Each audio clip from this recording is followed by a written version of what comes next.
90s kids പറയുമ്പോൾ 30 അടുപ്പിച്ചിട്ട് എത്തിയിട്ടുണ്ടാവുമല്ലോ, 30 കഴിഞ്ഞിട്ട് 30 അടുപ്പിച്ചിട്ട് എത്തിയിട്ടുണ്ടാവുമല്ലോ. അതായത് ഇപ്പോൾ ഒരു ശരാശരി മനുഷ്യൻ്റെ ആയുസ് എന്ന് പറയുന്നത് ഒരു 60 കൂട്ട്. ഇപ്പം 60 ഉണ്ടെന്ന് പറയാനെങ്കിൽ 55 തന്നെ തട്ടിപ്പോകുന്നത് കുറേ ആൾക്കാരുണ്ട്. അപ്പം അങ്ങനെയാണെങ്കിൽ പകുതി എത്തി, ഇനി അത്രയും സമയമുള്ളൂ. ഇപ്പോഴും ഒന്നും സെറ്റിലാവാത്ത കുറേ പെൺകുട്ടികളുണ്ട്. പെൺകുട്ടികളെന്ന് പറയാൻ പറ്റുമോ? പെൺകുട്ടികളുണ്ട്.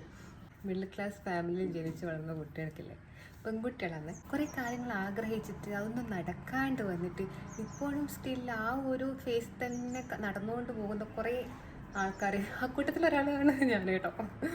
അങ്ങനെയുള്ള കുറേ 90s കിഡ്സിനെ എനിക്കറിയാം. അല്ല, ഞാൻ പറഞ്ഞ് കാടുകയായിരുന്നു, ഞാൻ വിഷയത്തിൽ തെന്നി മാറുമെന്ന്.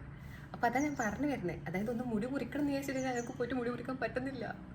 കയ്യിൽ പൈസ ഉണ്ടെങ്കിൽ കൂടി നമ്മൾ വിചാരിക്കും ഇത്രയും പൈസ കൊടുത്തിട്ട് മുടി മുറിക്കണോ, ഇതാക്കണോ, അങ്ങനെയാക്കണോ വിചാരിക്കുന്നത്. അപ്പം നമ്മൾ എന്ത് ചെയ്യണ്ടേ? നമുക്കിപ്പോൾ ആഗ്രഹമുള്ള എല്ലാം എന്തെന്ന് നമ്മൾ ആഗ്രഹം അതൊക്കെ അങ്ങ് നടത്തുക. ഇനി കുറച്ച് പിന്നെ നടത്താം, പിന്നെ ചെയ്യാന്ന് വെച്ചില്ലേ, ചിലപ്പോൾ സമയം കിട്ടിയെന്ന് വരില്ല. പിന്നെ നമുക്ക് ഭയങ്കര റിഗ്രറ്റ്സ് ആയിരിക്കും, അയ്യോ നമുക്ക് ചെയ്യാൻ പറ്റില്ലല്ലോ, ആക്കാൻ പറ്റില്ലല്ലോ.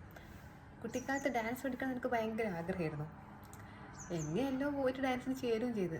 പക്ഷേ അന്നത്തെ ആൾക്കാരുടെ എന്നല്ല, അന്നത്തെ നമ്മുടെ ഒരു സാമ്പത്തിക സ്ഥിതിയും കാര്യങ്ങളും കൊണ്ട് പിന്നെ ക്ലാസ് അങ്ങ് കണ്ടിന്യൂ ചെയ്യാൻ പറ്റിയിട്ടില്ല. അപ്പം എന്താ, ഇപ്പോഴും എൻ്റെ ഉള്ളിൽ ആ ഒരു കൊച്ചു കലാകാരി ഒന്നും പറയുന്നില്ല, നമ്മളുള്ള ആ ഒരു ആഗ്രഹം ഉറങ്ങിക്കിടക്കുന്നുണ്ട്. ഇപ്പോഴും അതിലൊരു അവസരം കിട്ടിയാൽ പോയിട്ട് പഠിക്കണം എന്ന് ഭയങ്കര ആഗ്രഹം. പക്ഷേ ഈ ഒരു പ്രായത്തിൽ പോയിട്ട് ഇപ്രായത്തിൽ ഡാൻസ് പഠിക്കാൻ പോകുന്ന കുറേ ആൾക്കാരുണ്ട്. പക്ഷെ നമ്മളിപ്പോൾ പോയി കഴിഞ്ഞാൽ അയ്യാ ഇവക്കൊന്നും വേറെ പണിയില്ലേന്ന് ആര് പറയും? ആരെങ്കിലും പറയുമല്ലോ. പറയാതിരിക്കാനുള്ള ചാൻസ് കൂടുതലാണല്ലോ. ഏത്